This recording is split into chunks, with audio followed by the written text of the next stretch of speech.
سرزمین انبیاء، مبارک اور مقدس خطہ ارضی یعنی فلسطین اور وہاں کے کلمہ گو مسلمان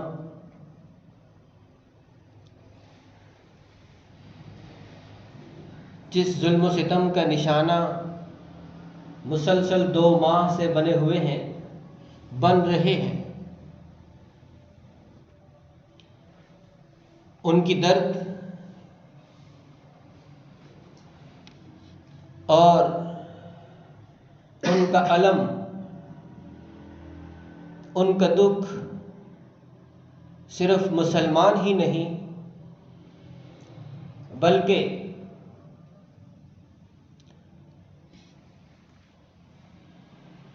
حقائق کو سمجھنے والے غیر مسلم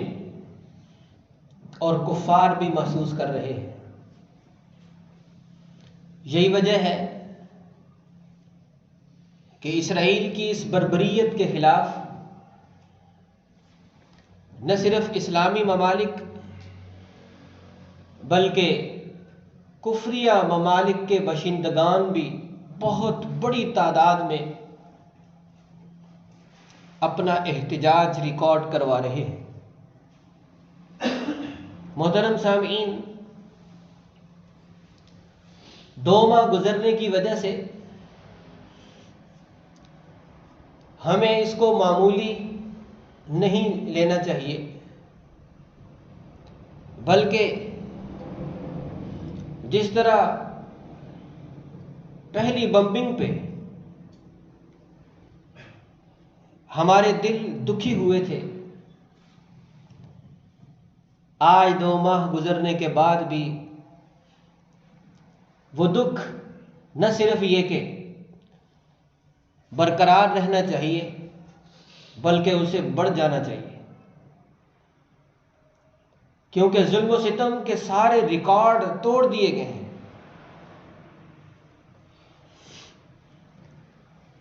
ان کی فحشیانہ بمباری سے نہ خواتین محفوظ ہیں اور نہ معصوم بچے، بلکہ نومولود بچے جو ابھی اپنا پیدائشی سرٹیفکیٹ بھی حاصل نہیں کر سکے، ان ننھی کلیوں کو بھی مسل کے رکھ دیا گیا۔ ملبے کے نیچے سے لاشوں کا نکلنا اور لاشوں کا پھنسے ہونا ساری دنیا دیکھ رہی ہے۔ اس موقع پر خوش نصیب اور سعادت مند لوگ تو اس کی حساسیت اور اس کی نزاکت کو سمجھ بھی رہے ہیں اور جو کچھ وہ کر سکتے ہیں کر بھی رہے ہیں، لیکن مشرق میں اور خود مغرب میں جو اسرائیل کے پالتو نام نہاد مفکر اور سو کالڈ دانشور، وہ انہی کی راگ الاپ رہے ہیں۔ مسلسل پروپیگنڈا کمپین چل رہی ہے، مسلمانوں کو فکری اور نظریاتی اعتبار سے گمراہ کرنے کی کوشش کی جا رہی ہے۔ تو یاد رکھیے، عملی کوتاہی بھی جرم ہے، لیکن نظریاتی اور فکری کوتاہی بہت بڑا جرم ہے۔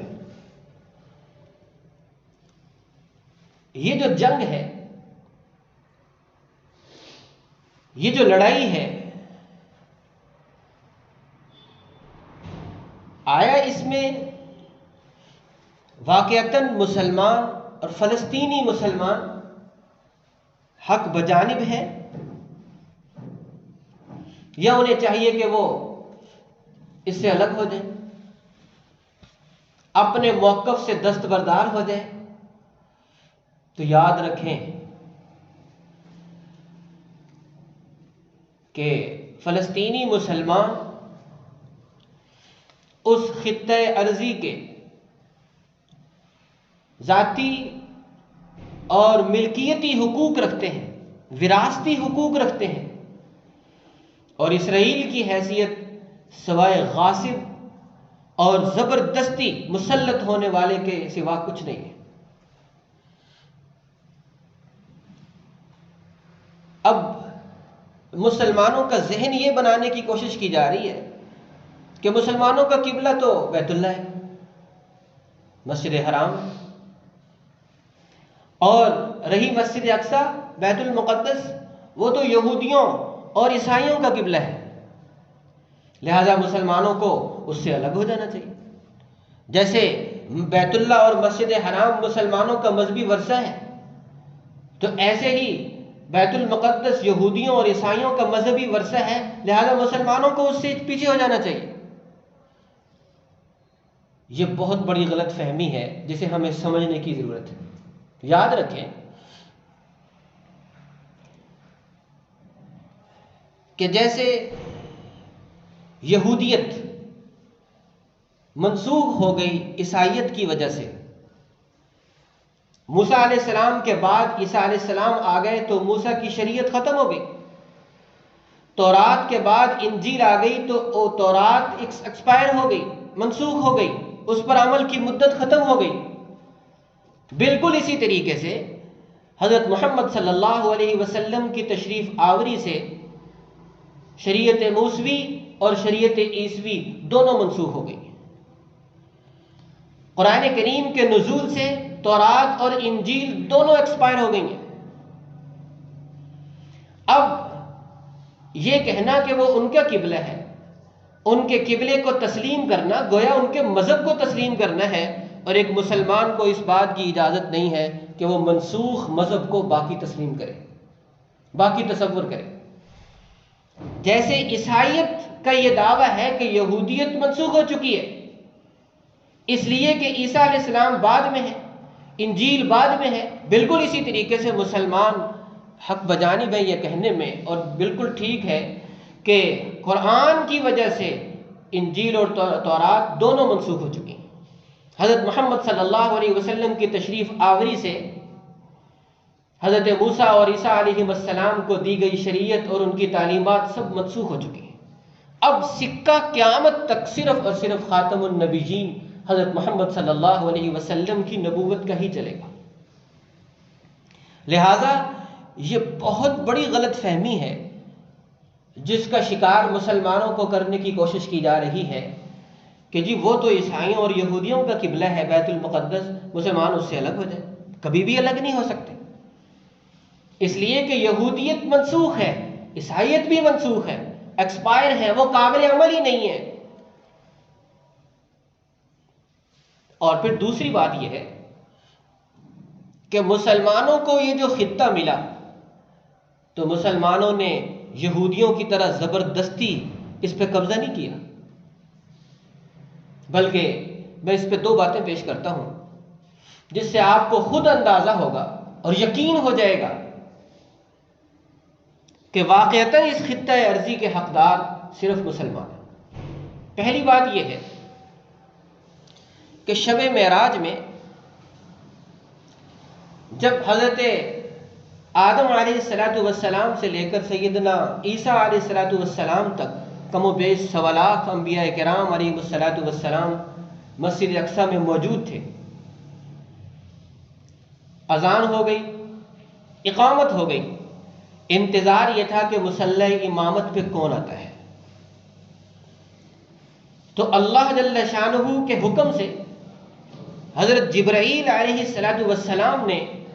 آپ صلی اللہ علیہ وسلم کا دست اقدس تھام کر ان کو مصلی امامت پہ کھڑا کیا،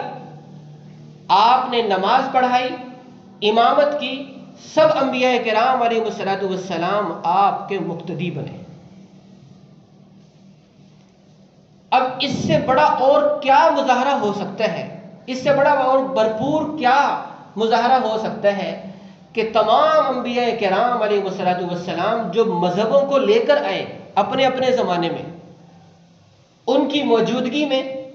اللہ تعالیٰ کی جناب سے وہ مصلی مسجد اقصی کا آپ علیہ السلام کے سپرد کر دیا گیا۔ اس سپردگی پر جہاں حضرت آدم علیہ السلام، حضرت نوح علیہ السلام، حضرت ابراہیم علیہ السلام مطمئن اور متفق ہیں، وہیں پہ حضرت موسیٰ علیہ السلام نے بھی کوئی اعتراض نہیں کیا، عیسیٰ علیہ السلام نے بھی کوئی اعتراض نہیں کیا۔ حضرت موسیٰ کہہ سکتے تھے کہ یہ تو میری امت کا قبلہ ہے، لہٰذا میں حقدار ہوں کہ یہاں مصلی امامت پہ چڑھوں۔ عیسیٰ علیہ السلام کہہ سکتے تھے کہ صخرہ بیت المقدس یہ میری امت کا قبلہ ہے، لہٰذا میں حقدار ہوں۔ نہیں، بلکہ سب اس بات کو سمجھتے تھے کہ حضرت محمد صلی اللہ علیہ وسلم کی شریعت کے بعد ہماری شریعتیں منسوخ ہو چکی ہیں، ہماری کتابیں منسوخ ہو چکی ہیں، وہ قابل عمل نہیں ہے، لہٰذا اب حق ہے تو انہی کا ہے۔ تو جب حضرت موسیٰ علیہ السلام نے حضرت محمد صلی اللہ علیہ وسلم کی امامت کو تسلیم کر لیا تو موسیٰ علیہ السلام کو ماننے والے یہ کہاں کہہ سکتے ہیں کہ نہیں یہ غلط ہوا؟ اس کا مطلب یہ اگر وہ کہتے ہیں یہ غلط ہوا تو وہ تو اپنے نبی سے متفق نہیں ہے۔ اسی طرح جب عیسیٰ علیہ السلام نے امامت محمدی کو تسلیم کر لیا تو اب عیسائیوں کو یہ حق نہیں کہ وہ یہ کہیں کہ ہمارا اس سے حق وابستہ ہے۔ تو یہ بات خوب اچھے طریقے سے سمجھ میں آ جانی چاہیے کہ حضرت محمد صلی اللہ علیہ وسلم کی شریعت کا سورج طلوع ہونے کے بعد سے لے کر قیامت تک اب روشنی وہیں سے لی جائے گی، کرنیں وہیں سے پھوٹیں گی، رہنمائی وہیں سے لی جائے گی اور انہی تعلیمات پہ عمل کیا جائے گا۔ تو اس لیے نہ یہودیوں کا اس زمین سے حق ہے اور نہ ہی عیسائیوں کا اس سرزمین سے کوئی حق وابستہ ہے۔ اللہ تعالیٰ کی طرف سے وہاں کا مسلح، وہاں کی تولیت حضرت محمد صلی اللہ علیہ وسلم کو سپرد کر دی گئی اور وراثتاً وہ آپ کی امت کی طرف منتقل ہو گئی ہے۔ دوسری بات یہ ہے کہ دور فاروقی میں یعنی سیدنا حضرت فاروق اعظم رضی اللہ تعالیٰ عنہ کے زمانے میں جب شام فتح ہوا فلسطین سمیت، تو ان کو ہدایت یہ تھی امیر المومنین کی طرف سے، جو مسلمانوں کے سپہ سالار تھے حضرت عمر بن عاص، حضرت خالد بن ولید اور دیگر حضرات، کہ کوشش کی جائے کہ خون بہا نہ ہو بلکہ بس صلح سے کام بن جائے۔ چنانچہ جب یہ فتح ہوا تو عیسائی اس وقت قابض تھے، ان سے بات چیت چلی،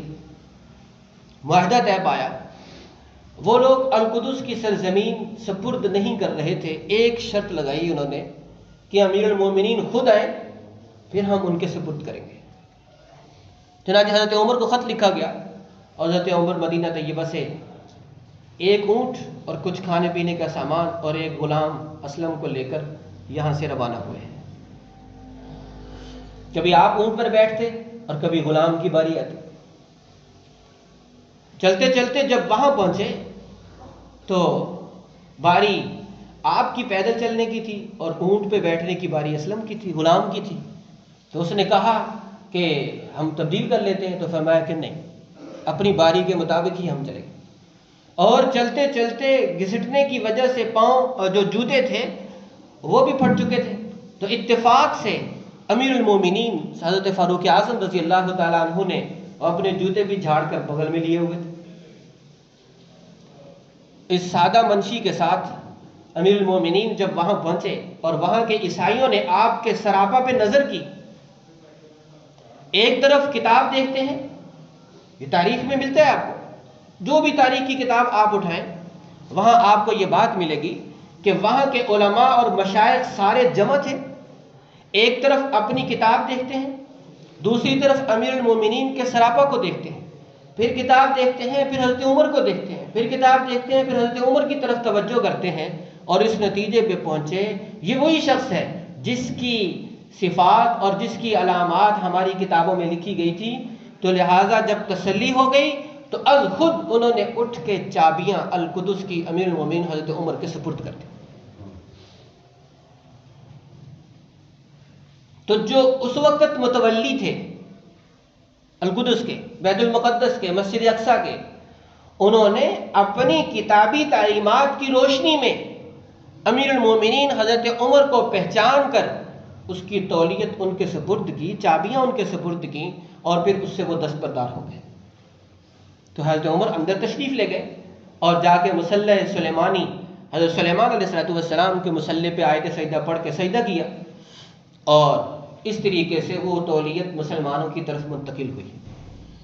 اس سے یہ بات بالکل واضح ہو جاتی ہے کہ مسلمانوں کا قبضہ کوئی غاصبانہ نہیں ہے، بلکہ خود انہوں نے اپنی مذہبی تعلیمات کی روشنی میں یہ حضرت عمر کے سپرد کیا تھا۔ لہٰذا آج یہ کہنا کہ وہ تو یہودیوں کا قبلہ ہے، وہ عیسائیوں کا قبلہ ہے، مسلمانوں کا قبلہ بیت اللہ ہے، لہٰذا مسلمانوں کو اس سے پیچھے ہو جانا چاہیے، حماس کو ہتھیار ڈال دینے چاہیے، جنگ بندی کا اعلان کر دینا چاہیے، یہ بات بالکل غلط ہے۔ اس لیے کہ اس جگہ کے ملکیتی وراثتی حقوق وہاں کے مسلمانوں کو حاصل ہیں، اور ان کی حیثیت غاصب اور جابر اور زبردستی مسلط ہونے والے کی ہے، لہٰذا ان کو پیچھے ہٹنا ہے اور وہاں کے رہنے والوں کو نہیں۔ اور یہ بالکل ایسے ہے جیسے ایک آدمی، اس کا مکان ہے اور اس کا وہ مکان وراثتی ہے، اس کا پردادا، اس کے دادا، اس کے والد سے اس کو ملا ہے، وراثت میں ملا ہے، لیکن ایک بدماش آ کر اس پہ قبضہ کرنے کی کوشش کرتا ہے کہ یہ میرا ہے، اس کو نکالنے کی کوشش کرتا ہے۔